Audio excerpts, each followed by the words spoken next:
Stephen Flynn. Thank you, Mr Speaker. In his victory speech last year, the Prime Minister promised to end the chaos.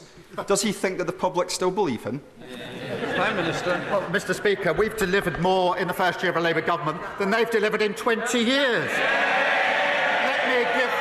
Let me give him one example. We had waiting lists. We said we'd do 2 million extra appointments. We've done 4 million for the NHS in England. What a contrast, Mr Speaker, where they've been in charge for that 20 years. Scotland's doctors now saying, in the past week, I think, and this is their quote, that the Scottish NHS is, their quote, dying before our very eyes.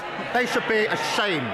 Their own Public Health Minister is admitting that the SNP failure is costing lives.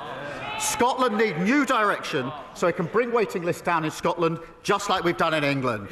Mr Speaker, he talks about jobs. Unemployment has risen every month since Labour took office. Has he spoken to Nissan, by the way, and looked at what's happening there? This man has forgotten that his welfare bill was there to plug a black hole created by the Chancellor. Instead, they're creating new ones. They're creating new ones. She looks... Mr Speaker, she's pointing at me. She looks absolutely miserable. Labour MPs, yeah, she looks absolutely miserable.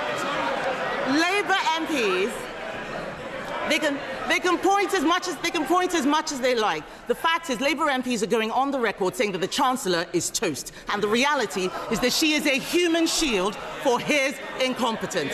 In January, he said that she would be in post till the next election.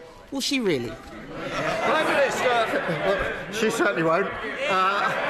Mr Speaker, I have to say I'm always cheered up when she asks me questions or responds to a statement, because she always makes a complete mess of it and shows just how unserious and irrelevant they are. But she talks about the black hole. They left a £22 billion black hole in our economy, and we're clearing it up. And I'm really proud, Mr Speaker, that in the first year of a Labour government we got free school meals, breakfast clubs, childcare, got £15 billion invested in transport in the North and the Midlands.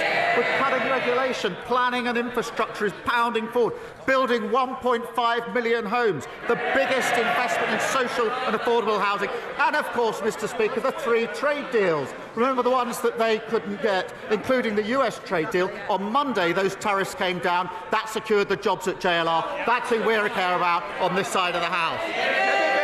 Sir Ed Davey, Leader of the Liberal Democrats. Thank you, Mr Speaker. Yesterday, the government was asking this House to vote for a law that would mean someone with a condition like Parkinson's or multiple sclerosis would qualify for a personal independence payment today, but someone diagnosed with the same condition, with the very same symptoms, in a few months' time would not. We all know that the cost of welfare needs to come down, but that was not a fair way to do it. Until he lost control yesterday, the Prime Minister was arguing for that approach. Has he changed his mind on this or not? Prime Minister. Mr Speaker, the Stephen Timms review will take place. It's a very important review to look into this issue. But what we did do last night was end mandatory reassessments for those with severe disabilities. I thought that he and his party cared about things like that. It's the right thing to do, and they voted, Mr Speaker, against it. We rebalanced universal credit, long overdue. I think he believes that. But what did he do last night? He voted against it. We set out a pathway to reform PIP, something he argues for every week. And what did he do when he had the chance? He voted against it. One question. The Prime Minister visited my constituency in 2022 and told families, and I quote, "One of my first acts will be to put the Hillsborough Law on the statute book." Repeated the same promise at conference last year that the bill would be published at the anniversary in April. That didn't happen. However, the government are now planning to table a watered-down version that doesn't deserve to be named Hillsborough Law. After PMQs, my honourable friend, the member for Liverpool West Derby, will introduce the real Hillsborough Law. So can the Prime Minister finally honour his promise and back the law in full? Mr Speaker, I'll tell him what we did on welfare. Yes, they cannot. While they're Why are they laughing? They don't know. My party delivered the biggest reform of welfare in government. We got record numbers of people into work, including millions of disabled people, and we cut the deficit every year until COVID. The fact is, we're not scared of doing difficult things on this side of the House. We got people back into work. What he forgets is that since the election, since he became Prime Minister, an additional 1,000 people a day are signing on to incapacity benefits. That is 50% more than under us. 50% more than under us.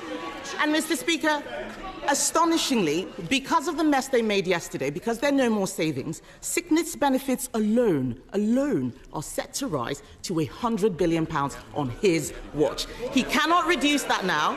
He cannot reduce that now. I'll start again, Mr. Speaker. Yes. Start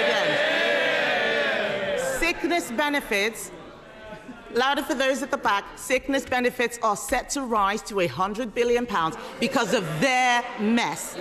They cannot now reduce it. They can't reduce it because after last night's humiliating U-turn, we know he cannot control his MPs. They're cheering now, but you signed the amendment. You signed the amendment. Over 100 people signed that reasoned amendment until the bill was completely gutted.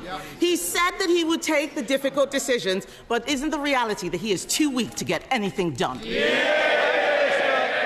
Mr. Speaker, I'll tell them what they did to the welfare system. They broke it. And it's the same as the NHS. What did they do? They broke it. Same as the economy. What did they do? They broke it. They broke everything that they touched. And now she describes the broken system that we are trying to fix.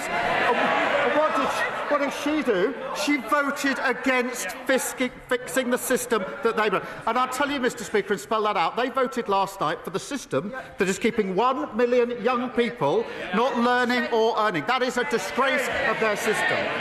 They voted for a system where we have 3 million people out of work on ill health, and they voted for that system. We're fixing it. We're clearing up the mess that they left, just like we're clearing up the NHS and the economy.